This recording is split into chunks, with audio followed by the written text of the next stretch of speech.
अस्सलाम वालेकुम class 6 students, कैसे हैं आप सब। आज आपने जो नेक्स्ट चैप्टर स्टार्ट करेंगे वो है chapter number 3 energy resources. Energy resources में हम बेसिकली ये स्टडी करते हैं कि कौन कौन से ऐसे सोर्सेज हैं जहाँ से हम लोगों को एनर्जी जो है वो रिलीज़ होती है। ठीक है, तो उसमें बेसिकली मेन चीज़ जो एनर्जी आती है वो बर्निंग फ्यूल्स की वजह से आती है। ठीक है, वो भी फ्यूल जब बर्न होता है, जलता है, केमिकल रिएक्शन उसमें टेक प्लेस होता है, उस प्रोसेस को हम कहते हैं कंबस्शन, जिसकी वजह से जो है वो फ्यूल में डिफरेंट तरह की एनर्जी जो है वो बिल्डअप होती है। अब इसमें यहाँ पे डिफरेंट तरह के फ्यूल्स प्रेजेंट हैं, जिसमें सबसे पहले आ जाता है wood and charcoal. Wood and charcoal एक ऐसा फ्यूल है जिसको हम डेली लाइफ में as a heating and cooking purpose के लिए यूज़ करते हैं। देन उसके बाद आ जाता है coal and coke. Coal and coke को हम घरों में भी यूज़ करते हैं, इसके अलावा डिफरेंट पावर स्टेशंस में यूज़ होता है, बड़ी बड़ी मिल्स में, जहाँ पे जो है वो बड़े पैमाने पर डिफरेंट प्रोडक्ट्स जो है वो रेडी की जाती हैं। उसके बाद नेक्स्ट आ जाता है नेचुरल गैस। नेचुरल गैस को हम होम्स में भी यूज़ करते हैं, फैक्ट्रीज़ में भी यूज़ करते हैं और पावर स्टेशंस में भी यूज़ किया जाता है। देन आ जाता है एलपीजी, लाइक पेट्रोल जो हम यूज़ करते हैं, डीज़ल यूज़ होता है, वो सारा कुछ जो है बेसिकली हम लोग वो उसको हीटिंग होम में जैसे जनरेटर्स वगैरह में भी यूज़ करते हैं, और डिफरेंट तरह की व्हीकल्स जो है मोटर बाइक, गाड़ियाँ और भी जितनी भी व्हीकल्स हैं रोड की और इसके अलावा बाय एयर जो भी चलती हैं, उन सब में जो है वो हम लिक्विफाइड पेट्रोलियम को यूज़ करते हैं। देन आ जाती हैं ऑयल प्रोडक्ट। ऑयल प्रोडक्ट्स में और बहुत सारी चीज़ें आ जाती हैं, जैसे एविएशन फ्यूल, जो कि इसके अलावा पेट्रोल, डीज़ल जो हम हीटिंग पर्पस के लिए भी यूज़ करते हैं, पावर और एज अ पावर स्टेशन में भी इसको यूज़ किया जाता है। अब वो यहाँ पे ये चीज़ एक्सप्लेन कर रहा है कि हाउ जो फ्यूल रिलीज़ एनर्जी, कि किस तरह से फ्यूल जो है वो एनर्जी को रिलीज़ करता है। अब यहाँ पे इसने स्ट्रक्चर एक्सप्लेन किया है मीथेन का। मीथेन मॉलिक्यूल में आप बता रहा है कि एक कार्बन होती है और 4 जो है वो हाइड्रोजन बॉन्ड एटम्स उसके साथ बॉन्डेड होते हैं।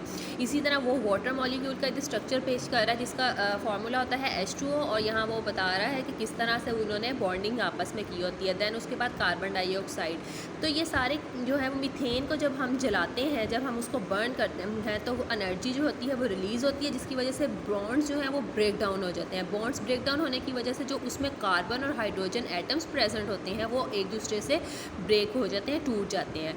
इसी तरह यहाँ पे उसने ऑक्सीजन के बारे में बताया है कि जब वाटर मॉलिक्यूल जब बनता है तो one free the atom can react with oxygen in air to form new molecule, कि जब भी अगर ऑक्सीजन जो है वो किसी 2 हाइड्रोजन एटम्स के साथ कंबाइन करता है तो वो H2O यानी वाटर बना देता है। इसी तरह उसने बताया कि जब बर्निंग मीथेन, जब भी मतलब मीथेन बर्न होती है, जलती है पानी में, तो उसके वजह से जो है वो प्रोडक्ट्स जो रिलीज़ होती हैं वो कौन सी हैं, water and carbon dioxide.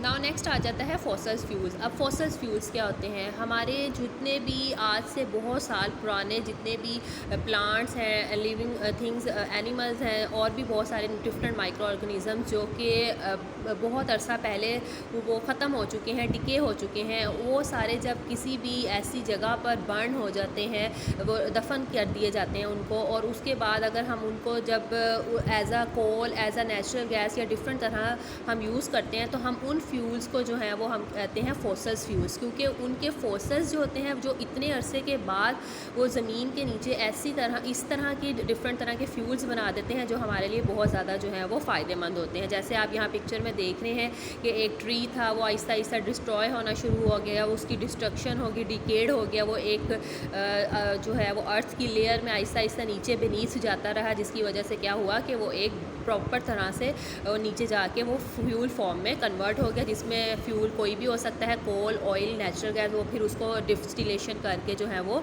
Release कर लिया जाता है।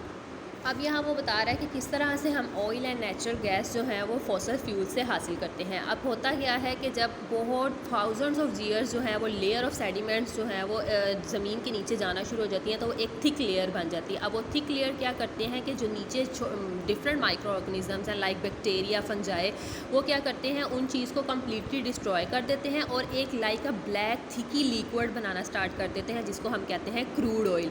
अब वो क्रूड ऑयल क्या होता है, वो उन रॉक्स में प्रेजेंट होता है। थ्रू ड्रेन सिस्टम हम उस ऑयल को निकालते हैं, उसको प्योरीफाई करते हैं और उसको डिफरेंट तरह की डिस्टिलेशन करके उसको कन्वर्ट करते हैं। वो फिर नेचुरल गैस बनती है, ऑयल बनता है, और इस तरह डिफरेंट तरह की जो है वो चीज़ें फॉर्मेशन होना स्टार्ट हो जाती हैं।